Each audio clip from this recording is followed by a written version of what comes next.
Dan untuk membahas mengenai pemeriksaan kesehatan yang akan diikuti oleh kepala daerah di Kementerian Dalam Negeri, kita bahas pagi hari ini bersama dengan sejumlah narasumber yang sudah hadir melalui sambungan Zoom. Ada Ibu Novita Tandri, psikolog dan juga Dirjen Otonomi Daerah 2010-2014 Jo Hermansyah Johan, Prof. Jo.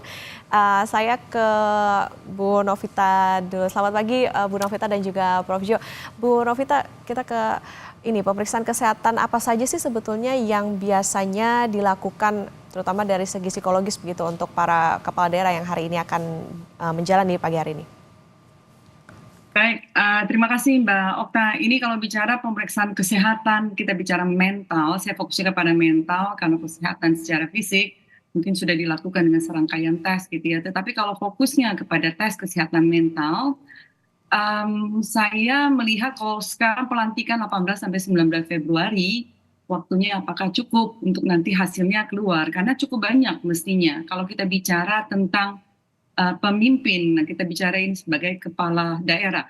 Yang pertama tes kesehatan mental Mbak Okta. Jadi nanti dari hasil sana akan bisa kelihatan apakah ada gangguan kesehatan mental dan jiwa. Satunya misalnya depresi yang berat, gangguan kecemasan, gangguan psikosis. Di sana biasanya ada halusinasi, auditori, delusi, dan juga halusinasi secara visualisasi. Dan kita bicara lagi tentang stres, ketahanan mental, karena bicara ketiadaan penyakit bukan berarti seseorang itu sehat ya Mbak ya. Lalu yang kedua tes kognitif dan intelektual, kita harus lihat bagaimana kecerdasan secara umum, tes memori, konsentrasinya. Dan yang ketiga itu tes kepribadian, psikopatologi Mbak. Jadi sini ada beberapa macam yang kita kenal paling banyak dipakai di Indonesia adalah tes MMPI. Ini tes tanda untuk menilai kepribadian Mbak Okta. Lalu ada tes kepribadian yang lain lagi, ini biasanya disebut dengan Big Five atau MBTI. Ini untuk memahami gaya, karakter, kepemimpinan daripada seorang pemimpin, apakah cocok dengan peran sebagai kepala daerah. Nah, setiap daerah yang ada, ini punya ciri khas dengan kita, dengan suku yang begitu banyaknya, yang datang dari daerah lain biasanya untuk masuk, tidak memahami kearifan lokal atau budaya daripada daerah tersebut. Tes kecerdasan emosional dan kestabilan daripada mental ini juga penting sekali. Bagaimana interpersonal, kalau kita sebut sebagai kecerdasan, sejauh mana sih calon bisa memahami dan merespons daripada tadi yang kita bicara masyarakat lokal di mana yang akan dipimpin oleh seorang kepala daerah. Dan pengendalian diri, Mbak. Jadi bicara bagaimana manajemen emosi, reaksi impulsif dalam situasi yang sulit. Dan yang terakhir, paling penting, tes integritas dan moralitas. Ini menguji apakah ada nilai-nilai etis dan moral di dalam seorang kepala daerah, Mbak. Nah, kalau saya melihat waktunya begini pendek, apakah semua tes-tes ini bisa dipenuhi hanya dalam waktu 3-4 hari? Oke, nah itu tadi Pak Prof. Jo, apakah ini bisa dipenuhi begitu dalam waktu ini kan kalau dijadwalkan adalah hari ini dan juga besok. Nah kebetulan dan juga seberapa penting sebetulnya pemeriksaan kesehatan untuk kepala daerah terpilih ini? Oh iya, kalau pemeriksaan kesehatan penting karena syarat untuk jadi kepala daerah dalam undang-undang Pemda kita dan undang-undang Pilkada kita itu disebut bahwa calon kepala daerah nih yang akan dilantik ini kan sudah terpilih ya, itu harus mampu secara jasmani dan rohani. Dan bahkan juga ada embel-embel bebas dari narkotika yang harus dibuktikan dengan pemeriksaan kesehatan secara menyeluruh. Jadi bukan kesehatan cuma sedikit saja ya menyeluruh. Artinya tadi seperti uraian psikolog kita Mbak Novi itu banyak itu tes-tesnya. Nah kalau waktunya pendek, khawatirnya itu kurang lengkap ya. Nah jadi nanti kena dadakan dan juga kita agak heran kok di Dagri sih dilaksanakannya pemeriksaan kesehatan. Ya, mestinya tes-tes kesehatan itu di rumah sakit, misalnya gitu di RSPAD kah dan sebagainya. Jadi ini mungkin eh, komentar saya bahwa kemampuan fisik atau jasmani dan rohani perlu karena kepala daerah itu, Mbak Okta, kerjanya itu boleh dikatakan 24 jam. Ya, jadi mulai pagi sampai bangun pagi lagi itu udah ada orang yang nungguin di rumahnya, di kantornya. Dan di kantor pun juga hari-hari pekerjaan administrasi, banyak sekali manajerial, kemudian ke lapangan pekerjaan pengawasan, pembinaan juga banyak. Jadi larut malam sampai di rumah, jam 11 malam itu udah ada tamu lagi yang nunggu itu. Saya pernah jadi penjabat gubernur ya, bukan gubernur beneran, cuman penjabat aja. Itu mengikuti ritme kayak gitu, kewalahan. Nah, maka salah satu juga kita penting ketahui keadaan kesehatannya supaya jangan tidak lama jadi kepala daerah KO. Begitu dia tidak sanggup menjalankan tugas selama 6 bulan berturut-turut, maka dia harus kita berhentikan. Nah, itu dalam aturan perundang-undangan juga. Begitu pentingnya kesehatan, arti kesehatan bagi seorang pemimpin. Oke, nah itu tadi kerjanya 24 jam, bahkan bertemu orang dengan jadwal yang sangat padat.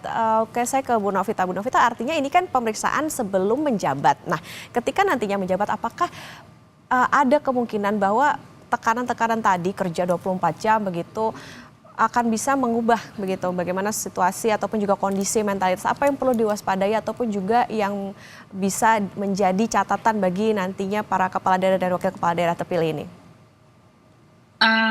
Saya yang melihat adalah begini Mbak Okta, kalau sampai dari hasil ini ya ternyata ada gangguan kesehatan mental dan jiwa gitu.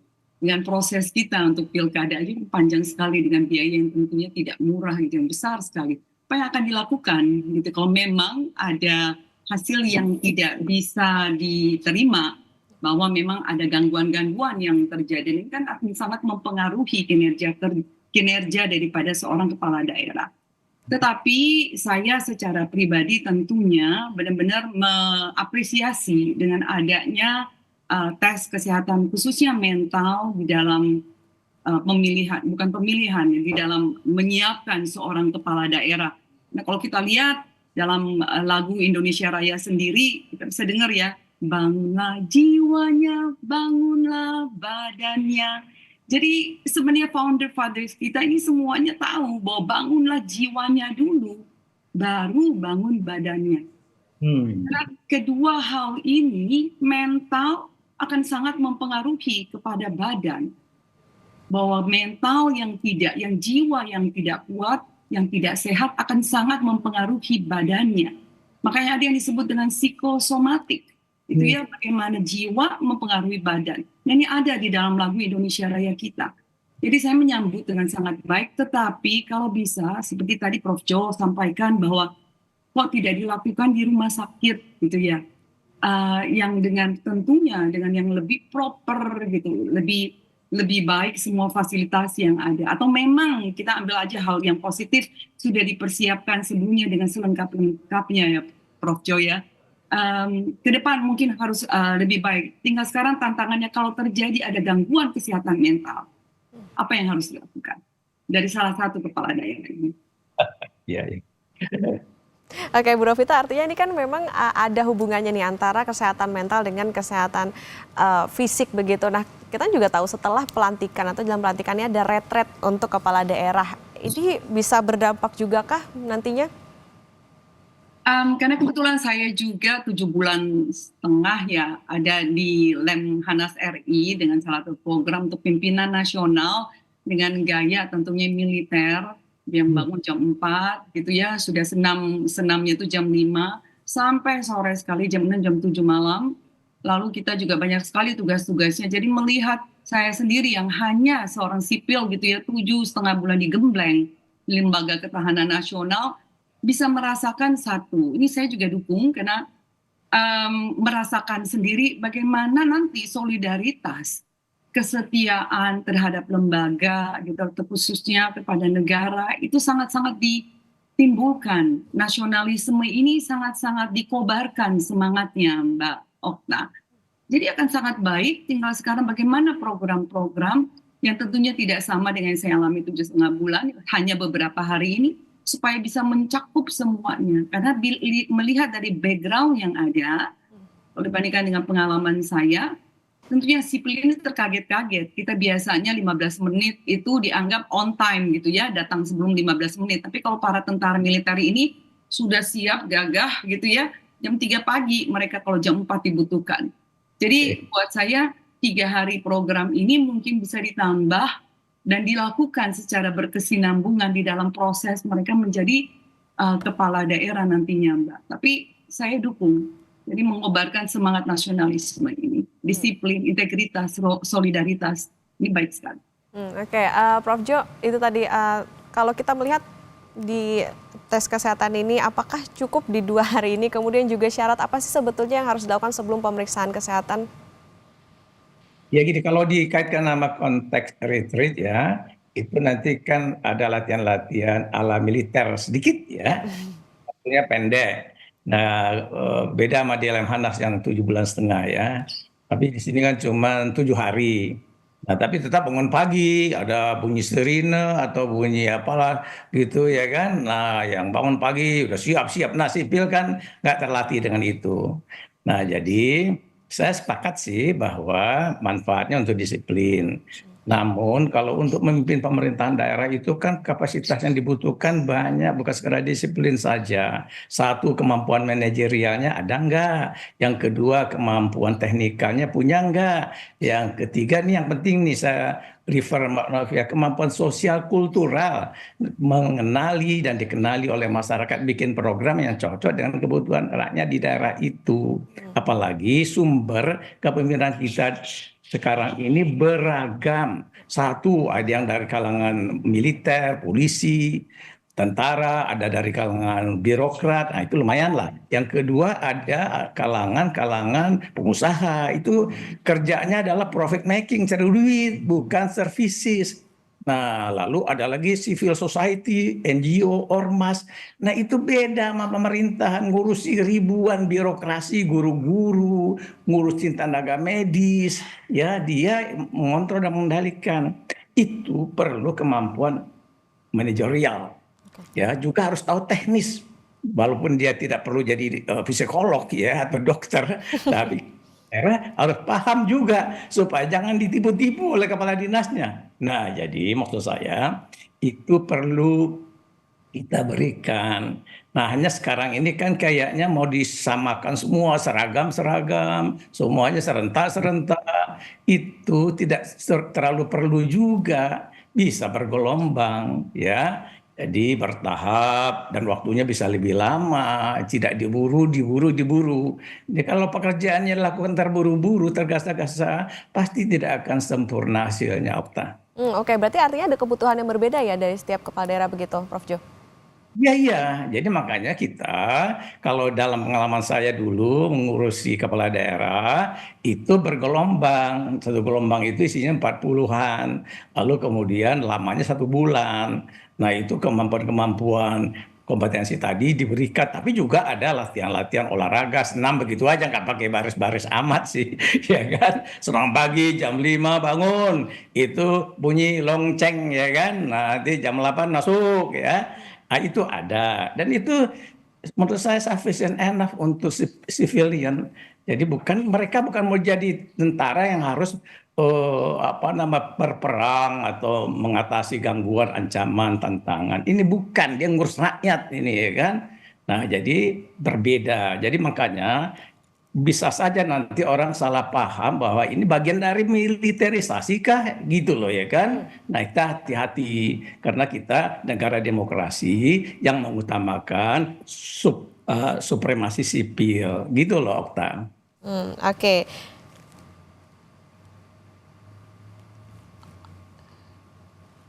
Oke, saya ke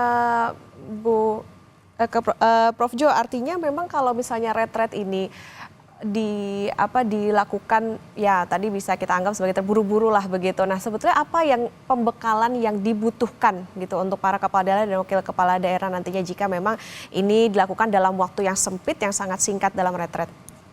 Ya, kalau memang waktunya memang sempit kayak gini, ya paling yang mungkin bisa dilakukan adalah pemerintah materi-materinya lebih kepada memberikan strategi-strategi kepentingan-kepentingan pemerintah pusat dalam rangka sinkronisasi, dalam rangka sinergitas ya, supaya kepala daerah baru nanti dalam membuat kebijakan sinkron sama kepentingan pemerintah nasional, pemerintah pusat. Itu yang paling bisa dilakukan. Nah, tapi juga karena kepala daerah ini kan tidak orang teknis, dia policy maker.